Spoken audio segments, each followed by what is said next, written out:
ଜଗନ ବାବୁଙ୍କର କଥା ଶୁଣୁଥିଲି ଯେ ସେ କହୁଥିଲେ ଯେତେବେଳେ ବିଜେପି ଦଳ ହୁଇସେଲ ମାରବା ବିଜେଡି ଦଳ ସରିଯିବା। ଏଇଟା ଗୋଟେ ପ୍ରକାର ଏତେ ଫୁଟାନି କଥା, ଗର୍ବ କଥା, ଅହଙ୍କାରିଆ କଥା ନାଇଁ କହିବାଟା ଭଲ।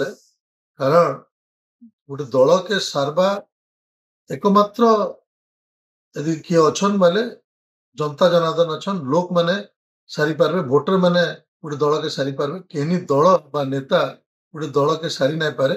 एवं मुई तांको निजे मन पके दवा लगी चाहूचे जे जेतेले 2009 रे गोटे समय थिला तांकर 6टा विधायक थिले एवं 13% भोट थिला।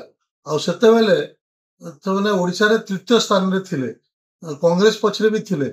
तो हेते बेले आमे केबे नाई कोई बीजेडी दल केबे नाई कोई कि तमे बीजेपी दल ने सरी जवा बोली। तो आज सरकार अछन, काली फेर सरकार रहबे किसी गारंटी नहीं न।